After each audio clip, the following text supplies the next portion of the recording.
Olá, meus amigos e minhas amigas, aqui na Câmara dos Deputados hoje nós tivemos um dos debates mais importantes deste período e do próximo período, o debate sobre a PEC 241. Uma PEC é uma proposta de emenda constitucional. Portanto, trata-se de uma alteração constitucional que prevê aspectos muito negativos para a sociedade brasileira. Essa proposta foi enviada pelo governo que está aí, o governo que assumiu posteriormente ao golpe, o governo Temer, e hoje ela foi apresentada pelo Henrique Meirelles, pelo pessoal do planejamento também, pelo ministro do planejamento, e nós percebemos que os argumentos para sustentar essa mudança constitucional são extremamente voltados a uma visão da economia conservadora, de um Estado mínimo e que diminui investimentos sociais. Em primeiríssimo lugar, nós nos posicionamos contra essa emenda constitucional porque ela é inconstitucional. Ela é inconstitucional porque ela retroage em direitos que, a partir de 1988, com a Constituição, começaram a ser implementados no Brasil e que são extremamente importantes para os brasileiros e brasileiras. Direitos que, numa observação sistêmica da Constituição, como educação, saúde e assistência social, já compõem circunstâncias sobre as quais não pode haver um passo atrás.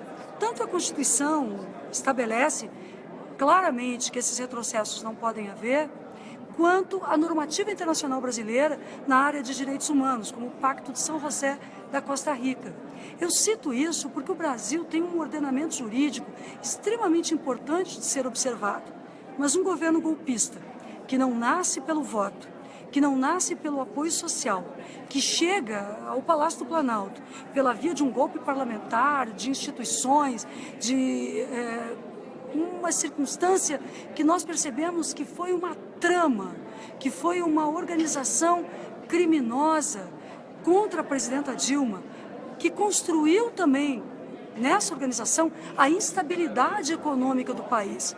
Porque se a crise econômica internacional foi grave e é grave até os dias de hoje, desde 2009, 2008, mas até os dias de hoje, nós sabemos que o aprofundamento dessa crise no Brasil se deu também em um ambiente político daqueles que não aceitaram nem o processo eleitoral de 2014, quando perceberam que poderiam perder as eleições, e muito menos aceitaram o resultado das urnas. Tanto é, o resultado agora é que nós teremos na próxima segunda-feira, no Senado Federal, esse debate, a finalização de um debate e de um crime, de uma injustiça, que é a possibilidade de cassação do mandato da presidenta Dilma e dos votos dos brasileiros. E aqui, na Câmara dos Deputados, existem medidas sendo votadas como o PLP 257 e a emenda constitucional número 241, a PEC 241, que retira esses direitos. O primeiro aspecto, portanto, contra essa PEC 241 é referente à sua inconstitucionalidade. Mas vamos adiante. O que ela significa? A PEC 241 significa o congelamento de recursos da educação e da saúde. Portanto, o que diz a Constituição hoje, do mínimo de investimento de 18% na educação brasileira e de 15% para a saúde, ficará rasgado, rompido, mais um rompimento constitucional. E este congelamento, previsto na emenda constitucional, que participará das disposições transitórias da Constituição, se vier a ser aprovada, será por 20 anos. Então, durante 20 anos, nós teremos congelado o orçamento de 2016, com aquilo a mais que a inflação, através do IPCA, vier a crescer a cada ano, de acordo com cálculos pactuados entre o governo e o índice também, onde o governo participa da própria definição dessas estruturas de índice inflacionário. Então percebam o seguinte, a referência daqui a 5, 6, 10, 20 anos de recursos para a educação brasileira serão os mesmos recursos de 2016. Nem uma nova bolsa de estudo, nem uma vaga a mais nas universidades, nem uma vaga a mais em creche, não recursos, crescemos recursos para a formação de professores, para a qualidade, novos programas que não estão instituídos, novas bolsas de estudo ou FIES, nada disso. É congelamento, porque quando fala em congelamento de investimentos, fala em congelamento, quando fala em congelamento de custeio, de investimentos, em congelamento, está falando em congelar também a política pública em si. E na saúde é a mesma coisa. Na saúde, que tem um crescimento importante a cada ano, já que novas tecnologias, novas invenções, novos medicamentos são colocados à disposição das pessoas que precisam via o Sistema Único de Saúde, nós teremos uma condição em que o congelamento dos recursos da saúde significará menos recursos a cada ano. Porque não se trata de dizer a reposição da inflação não estabelecerá uma reposição real dos custos de políticas educacionais e de políticas de saúde no Brasil. E 20 anos é o comprometimento de uma geração. Um outro aspecto que eu gostaria de dizer para vocês sobre como nós temos que denunciar essa emenda constitucional, esse PEC 241, diz respeito ao fato dela trabalhar só com corte do que ela considera gastos. Então, diante de um desajuste orçamentário e financeiro do país, construído num grau máximo no discurso de Henrique Meirelles, de Temer não, porque ele nem discursa, ele não vem a público, ele não foi nem no fim das Olimpíadas. Imagina onde é que ele vai aparecer em público para dizer alguma coisa, né? Nós nem sabemos que voz ele tem mais desde que assumiu de forma golpista ali o Palácio do Planalto. Mas o Henrique Meirelles vem à Câmara dos Deputados e apresenta aqui como caminho para a solução de emergências financeiras do Brasil o corte na área da educação, da saúde, da assistência, corte do que é investido na população. Ele não fala em combate à sonegação, não fala nos serviços de juros da dívida, não fala em tributar, inclusive se já se posicionou contrariamente, mesmo naqueles tributos que são muito adequados para o Brasil e que deveriam existir no Brasil, como tributação das grandes fortunas ou da transmissão de heranças, de grandes heranças no nosso país, entre aqueles muito ricos que poderiam contribuir mais em uma estrutura tributária injusta em que os pobres e as classes médias é que pagam a conta. Nada disso entra no cálculo para construir essa estabilidade do Brasil. Ao contrário, a lógica macroeconômica da equipe do governo interino é fazer um ajuste fiscal de longo prazo por 20 anos, comprometendo inclusive aqueles candidatos a presidentes e candidatos que venham a ser eleitos em eleições futuras, que não terão mais autonomia de apresentar um programa econômico para o país, porque já estará decidido. Aqui o parlamento perderá a autonomia de decidir sobre o orçamento, porque ele já estará decidido.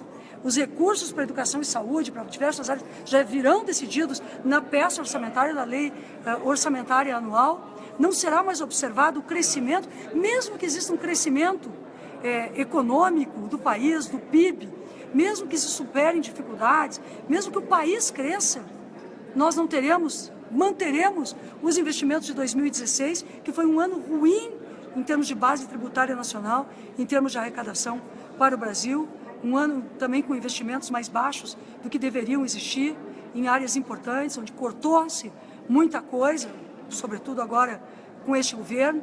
Então, eu observo a vocês que nós não podemos permanecer com esses golpes todos acontecendo ao mesmo tempo.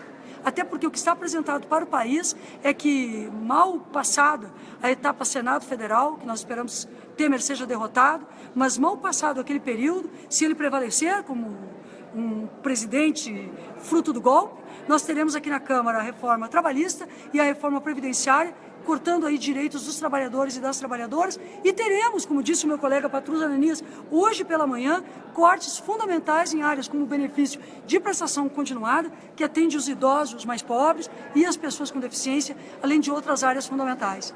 Portanto, eu não me dirijo a vocês com boas notícias ou com uma situação tranquila para o Brasil. É um período extremamente duro, extremamente difícil.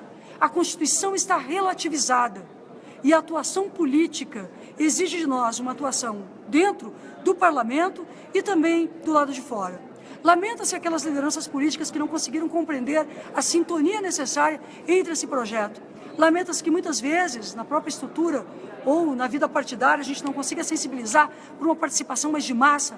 Mas eu, por exemplo, sou de um partido, o Partido dos Trabalhadores, que eu sinto muito vivo e forte lá na base, assim como nessa bancada na Câmara dos Deputados. Nós estamos lutando ali dentro do Senado com nossos companheiros e companheiras contra o golpe que querem que atinja a presidenta Dilma e o país na próxima segunda-feira.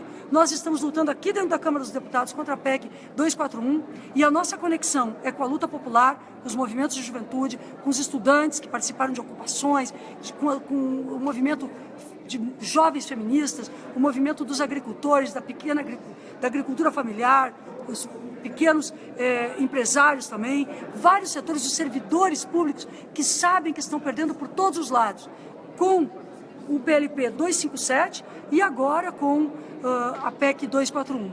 E um alerta que os efeitos dessa PEC 241 de congelamento de gastos da União também, pelo que nós percebemos do tipo de ajuste que estes governantes ilegítimos tentam promover, a ideia deles é repassar este ajuste e este mesmo corte e congelamento para os estados, para que os estados pratiquem também, o que significa não teremos novos concursos públicos, não teremos novas contratações, não teremos novos reajustes, teremos uma situação de empobrecimento muito grande. Ao que nos leva essa situação? Nós sabemos que sem o Estado não há desenvolvimento. E nós sabemos que a lógica do desenvolvimento que serve exclusivamente ao interesse do mercado, como representou hoje aqui na Câmara o Henrique Meirelles e os seus colaboradores, digamos assim, inclusive o ministro do Planejamento, nós sabemos que essa lógica, a serviço do mercado, que dissociou a economia de dimensão social, que retira da economia a sua dimensão ética e da política a primazia de decidir sobre a economia, nós sabemos que isto é o cerne, é o coração deste golpe, que é apropriar-se do Estado, a partir do interesse dos rentistas, de quem lucra quando não há investimentos, mas há os recursos paralisados dentro dos bancos e da ciranda financeira. Isso é o que representa o Meirelles, é o que representa o Temer, que deram um golpe que não foi contra a corrupção, mas foi para salvar os corruptos que em torno de si se organizam para saquearem o Brasil e ferirem a soberania nacional. Por isso, sejamos alertas pela democracia.